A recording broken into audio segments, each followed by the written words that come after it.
Imagina por un momento que todo lo que ves en tu vida no es más que un reflejo de lo que llevas dentro. Esta idea, que puede parecer simple en la superficie, esconde uno de los secretos más poderosos que las civilizaciones antiguas guardaron celosamente durante milenios. Los sacerdotes del antiguo Egipto conocían esta verdad fundamental y la utilizaban para transformar su realidad de maneras que hoy consideraríamos imposibles. En los templos de Luxor y Karnak, los iniciados aprendían que el mundo exterior no era más que una proyección del mundo interior. Cada persona, cada situación, cada circunstancia que aparecía en sus vidas era un espejo perfecto de su estado interno. Esta no era una metáfora poética, sino una ley universal tan precisa como las leyes de la física que conocemos hoy. Los egipcios entendían que la realidad no es algo fijo e inmutable que simplemente nos sucede. Por el contrario, descubrieron que somos creadores activos de nuestra experiencia a través de nuestros pensamientos, emociones y creencias más profundas. Lo que experimentamos afuera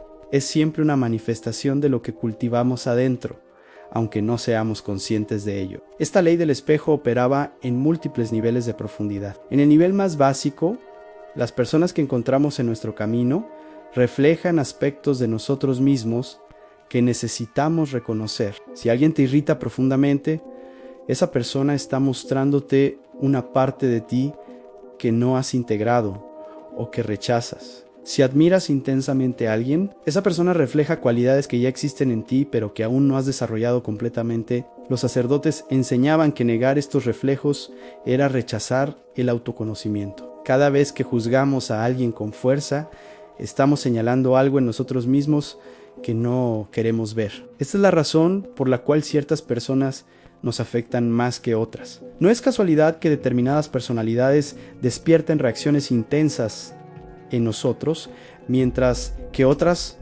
nos dejan completamente indiferentes. Pero la ley del espejo va mucho más allá de las relaciones interpersonales. Las situaciones que se repiten constantemente en tu vida son también reflejos de patrones internos que necesitan ser transformados. Si experimentas una y otra vez el mismo tipo de conflicto, si atraes siempre las mismas circunstancias dolorosas, es porque existe una creencia profunda en ti que está generando esa realidad de forma magnética. Los antiguos egipcios desarrollaron técnicas específicas para trabajar con esta ley y así transformar su realidad desde la raíz. La primera técnica consistía en la observación consciente sin juicio. Cuando algo o alguien te molestaba, en lugar de reaccionar automáticamente, debías detenerte y preguntarte qué parte de ti mismo estaba siendo reflejada en esa situación. Esta pausa consciente era el primer paso para romper patrones automáticos de creación. La segunda técnica involucraba el trabajo con las emociones densas que surgían al reconocer estos reflejos. Los sacerdotes sabían que no bastaba con entender intelectualmente el espejo. Había que sentir profundamente las emociones asociadas y permitir que se transformaran. Reprimirlas o negarlas solo fortalecía el patrón y hacía que el espejo se volviera más intenso hasta que finalmente prestáramos atención. El tercer paso era la reformulación consciente de la creencia que estaba generando el reflejo negativo. Si una persona experimentaba constantemente traición, los sacerdotes la guiaban para descubrir la creencia profunda de que no merecía lealtad o de que el mundo era inherentemente traicionero. Una vez identificada esta creencia, se trabajaba para instalar una nueva que generara reflejos diferentes en el espejo de la realidad. Los egipcios también comprendieron que el tiempo que tardaba en cambiar el reflejo externo dependía de la profundidad del cambio interno. Algunas transformaciones superficiales podían generar cambios rápidos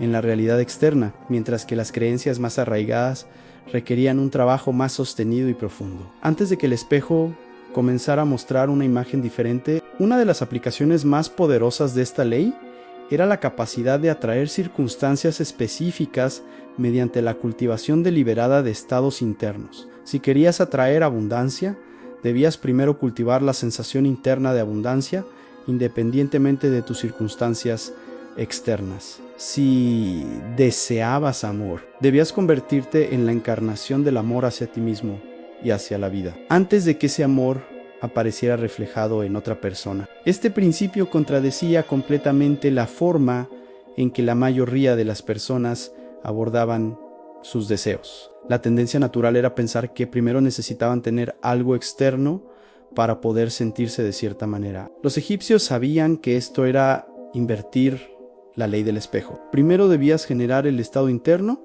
y luego la realidad externa se reorganizaría para reflejar ese estado. Los templos egipcios estaban diseñados arquitectónicamente para facilitar este trabajo interno. Los espacios sagrados creaban un campo energético específico que ayudaba a los iniciados a acceder a estados de conciencia elevados, donde podían reprogramar sus creencias más profundas. Las ceremonias y rituales no eran supersticiones, sino tecnologías precisas para trabajar con la ley del espejo. La escritura jeroglífica misma contenía códigos que operaban en múltiples niveles de conciencia. Cuando un iniciado leía o escribía ciertos textos sagrados, no solo estaba procesando información intelectual, sino activando patrones específicos en su campo energético que facilitaban la transformación de sus reflejos internos y por lo tanto de su realidad externa. Los sacerdotes advertían que esta ley operaba constantemente, estuviéramos o no conscientes de ella. Cada momento estábamos emitiendo una señal vibratoria basada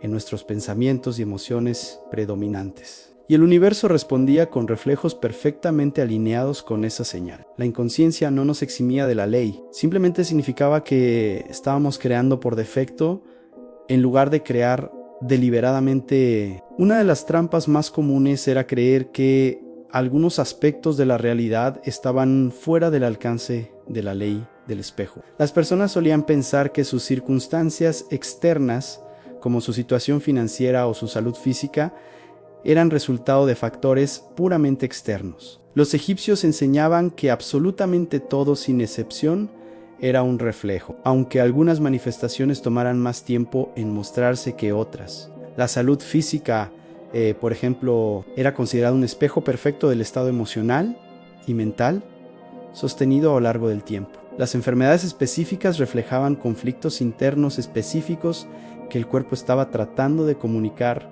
a la conciencia. Ignorar estos mensajes solo hacía que el cuerpo tuviera que gritar más fuerte a través de síntomas más severos. Las finanzas eran otro espejo preciso de las creencias profundas sobre el merecimiento, la abundancia y el valor personal. Una persona podía afirmar conscientemente que deseaba riqueza, pero si sus creencias subconscientes decían que el dinero era malo o que ella no merecía prosperidad, el espejo de la realidad reflejaría esas creencias profundas y no los deseos superficiales. Los egipcios desarrollaron lo que hoy llamaríamos una psicología profunda basada en esta ley del espejo. Entendían que la mente humana operaba en múltiples niveles y que las creencias más poderosas eran aquellas que habían sido instaladas en la infancia temprana o heredadas ancestralmente. Estas creencias funcionaban como filtros invisibles que coloreaban toda la experiencia y generaban reflejos consistentes en la realidad. Para trabajar con estas creencias profundas, los sacerdotes utilizaban estados alterados de conciencia inducidos a través de cánticos, respiración controlada y sustancias sagradas. En estos estados expandidos, la mente racional se relajaba lo suficiente como para que las creencias subconscientes pudieran ser accedidas y reprogramadas directamente sin la interferencia del pensamiento lógico. El trabajo con los sueños era otra herramienta fundamental. Los egipcios consideraban que los sueños eran espejos puros del estado interno, porque durante el sueño, la mente consciente no podía censurar o distorsionar el reflejo. Aprender a interpretar los símbolos oníricos era aprender a leer el lenguaje directo del subconsciente, y por lo tanto, entender qué reflejos estábamos a punto de manifestar en la realidad despierta. Los sacerdotes también enseñaban sobre el concepto de resonancia simpática. Esta idea sugería que atraemos hacia nosotros aquello con lo que resonamos vibratoriamente. Si mantenemos pensamientos de escasez, resonamos con más escasez. Si cultivamos pensamientos de posibilidad y expansión, resonamos con oportunidades y crecimiento. El universo no juzga nuestros pensamientos como buenos o malos, simplemente responde a la frecuencia que emitimos con reflejos correspondientes. Una práctica diaria consistía en revisar los eventos del día y preguntarse qué estaba reflejando cada situación. Si alguien fue grosero contigo, ¿qué parte de ti está siendo grosera contigo misma? Si recibiste un regalo inesperado, ¿qué generosidad has estado cultivando internamente? Este ejercicio de reflexión constante entrenaba la mente para ver los patrones invisibles que conectaban el mundo interior con el exterior. Los egipcios también advirtieron sobre la tentación de usar esta ley para manipular a otros o para obtener poder sobre las circunstancias externas sin hacer el verdadero trabajo interno. Cualquier intento de forzar un cambio externo sin transformar primero el estado interno generaba lo que ellos llamaban karma negativo, una acumulación de desequilibrio que eventualmente debía ser balanceada con experiencias dolorosas. La verdadera maestría de la ley del espejo no consistía en obtener lo que querías, sino en transformarte en el tipo de persona cuya realidad natural reflejara lo que deseabas. No se trataba de forzar, sino de alinear. No se trataba de controlar, sino de fluir con la naturaleza fundamental de cómo funciona la creación de realidad en este universo. Los iniciados avanzados llegaban a un punto donde podían ver instantáneamente el reflejo en cualquier situación. No necesitaban días de análisis para entender que les estaba mostrando una circunstancia particular. Esta claridad perceptual les permitía hacer ajustes internos rápidos y por lo tanto experimentar una realidad cada vez más alineada con sus intenciones más elevadas. Eventualmente, el objetivo final era alcanzar lo que los egipcios llamaban el estado de espejo perfecto. En este estado, la persona se había vuelto tan consciente de sus patrones internos y tan diestra